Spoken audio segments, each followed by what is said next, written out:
Bom dia, em Goiás, 6 horas da manhã. E hoje nós vamos refletir sobre o Estado. Três em particular: o Estado chinês, o Estado russo e o Estado brasileiro. Pois bem, algumas pessoas, por ignorância, má fé, elas dizem que a China é uma ditadura. A República Popular da China não é uma ditadura, mas não é mesmo. No seu passado imediatamente pós-revolucionário, classicamente uma ditadura do proletariado, a China realmente foi bastante autoritária. Mas não tem muito que você possa fazer nessas circunstâncias.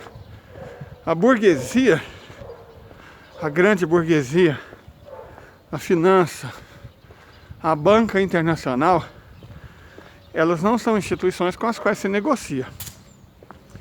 Basicamente você as derrota ou não. Não tem muitos pontos cinzas entre o preto e o branco, certo? Então, Mao Zedong, Zhou Enlai fizeram o que tinha que ser feito. Você fala, Mao matou melões. A fonte não pode ser o Dataku, gente. Sinto muito. Houve mortes, houve. Inclusive eu lamento a maioria delas, certo? E houve equívocos. Equívocos autoritários graves. Mas nada disso desfaz o mérito da Revolução Chinesa. Nada disso. Porque se você para pensar nas mortes pelo capitalismo, elas foram muito mais numerosas. É fácil, né? Dizer, oh meu Deus, o socialismo matou melões na China. Vamos ignorar que a maior parte das mortes ocorridas durante o grande salto para frente foram por causa de uma anomalia climática. Certo? Vamos pensar nas mortes causadas pelos equívocos da interpretação marxista, um ou outro. Ok, lamentáveis. Mas pense na quantidade de chineses que morreram durante o período em que a China foi obrigada a consumir drogas. Durante a Primeira Guerra do Ópio, Segunda Guerra do Ópio, Guerra dos Boxers e principalmente diante da aberração que foi a Revolução Taiping. Então, dezenas de milhões de mortes. Mais pessoas morreram. Muito mais. Morreram na China, nesses períodos, por conta do capitalismo, do que pessoas que morreram na Primeira Guerra Mundial. Isso é preciso ficar claro. Porque, vamos dizer, o capitalismo matou muitos melões. O imperialismo também matou muitos melões.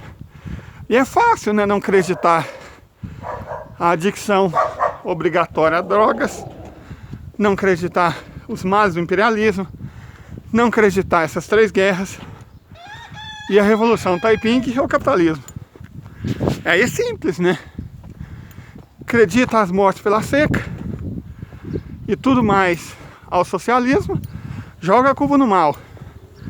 Mas todas as mortes causadas pela invasão japonesa, aí se a gente soma a invasão japonesa com essas outras, que o Japão era uma potência imperialista e capitalista, morreram mais pessoas vítimas do capitalismo na China do que pessoas que foram mortas na Segunda Guerra Mundial. Então, sem essa de socialismo matou melões.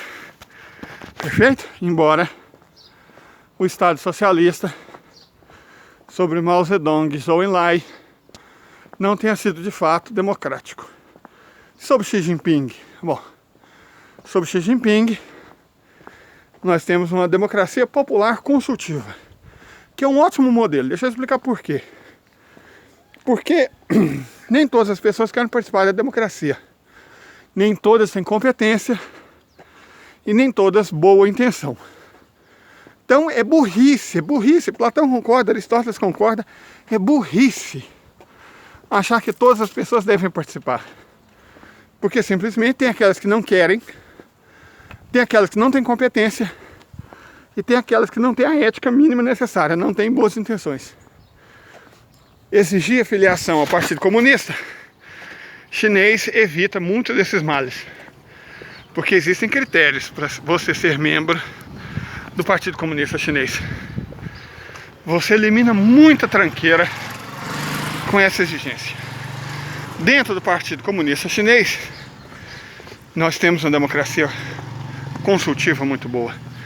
As decisões na China, e aí o professor Elias Jabbour, que eu recomendo muito, demonstra isso muito bem. Ele já esteve na China várias vezes, ele entende de China, ele escreveu livros sobre a China. O professor Elias Jabbour diz que a China, sob Xi Jinping, está adotando práticas comunitárias que foram comuns na época de Cristo, em que os camponeses decidiam eles mesmos, né, os moradores das pequenas vilas, das pequenas cidades, decidiam eles mesmos o próprio destino, de maneira comunitária e participativa. É um tipo de democracia, na verdade é melhor do que a democracia burguesa. Porque o que é a democracia burguesa? É a capacidade da imprensa manipular idiotas e de o grande poder econômico fazer valer os seus interesses, dando a impressão que os interesses são populares. O que a eleição dessa aberração moral que nos governa trouxe de bem para o povo? Nenhuma. Isso mostra o quanto a democracia burguesa falha. O Estado chinês orienta-se pela democracia popular consultiva, certo? Aí sim eu vejo vantagem. No próximo vídeo vamos falar sobre a Rússia. Um bom dia.